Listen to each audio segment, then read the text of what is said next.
ಎಲ್ರಿಗೂ ನಮಸ್ಕಾರ. ನಮ್ಮ ದೈನಂದಿನ ಲಾಗ್ಗೆ ನಿಮಗೆಲ್ಲ ಸ್ವಾಗತ. ಇವತ್ತೊಂದು ಬಹಳ ವಿಶೇಷವಾದಂತಹ ದಿನ, ನಮ್ಮ ಪ್ರೀತಿಯ ದೀಪಾವಳಿ. ಇವತ್ತಿನ ನಮ್ಮ ಸುಂದರ ಕ್ಷಣಗಳನ್ನು ನಿಮ್ಮೊಂದಿಗೆ ಹಂಚಿಕೊಂಡಿದ್ದೀನಿ. ಎದ್ದ ಕೂಡಲೇ ಮನೆಯೆಲ್ಲ ಕ್ಲೀನ್ ಮಾಡಿ ಒಂದು ಮಸ್ತಾಗಿರುವಂಥ ರಂಗೋಲಿಯನ್ನು ಹಾಕಿದ್ದೀನಿ. ಮನೆಯಾಗೆಲ್ಲ ಕೆಲಸ ಮುಗಿಸ್ಕೊಂಡು ಈ ಥರ ಲಕ್ಷ್ಮೀ ಪೂಜೆ ಮಾಡಿದ್ದೀನಿ. ಈ ಥರ ನಮ್ಮ ಮನೆಯಾಗಿರುವಂಥ ಲಕ್ಷ್ಮಿಯನ್ನು ಅಲಂಕಾರ ಮಾಡಿ ಎಡೆ ಇಟ್ಟಿದ್ದೇವೆ.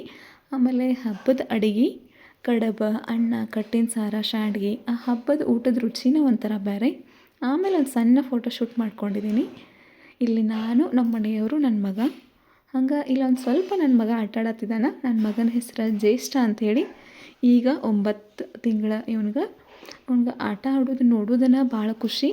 ಮಕ್ಕಳು ಏನು ಮಾಡಿದ್ರು ಚಂದ ಅಂತಾರಲ್ರಿ, ಹಂಗೆ ಇವ ಏನು ಮಾಡಿದ್ರು ಒಂಥರ ಖುಷಿನ.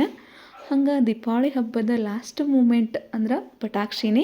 ಪಟಾಕ್ಷಿ ಹಾರಿಸೋದು ನೋಡೋದಕ್ಕೆ ಎಷ್ಟು ಖುಷಿ ಆಗ್ತದಲ್ಲ, ಅಷ್ಟು ಸೇಫಾಗಿನೂ ಹಚ್ಚಬೇಕು. ಹಂಗೆ ದೀಪಾವಳಿ ಹಬ್ಬದ ಹಾರ್ದಿಕ ಶುಭಾಶಯಗಳು ಎಲ್ಲರಿಗೂ. ಈ ಬೆಳಕಿನ ಹಬ್ಬ ನಿಮ್ಮ ಜೀವನದಾಗ ಬೆಳಕು ತರಲಿ ಅಂತ ಹಾರೈಸ್ತೀನಿ. ಈ ಲಾಗ್ ನಿಮ್ಗೆ ಇಷ್ಟ ಆಗಿದ್ರೆ ಲೈಕ್ ಮಾಡಿರಿ, ಶೇರ್ ಮಾಡಿ, ಸಬ್ಸ್ಕ್ರೈಬ್ ಮಾಡ್ಕೊರಿ.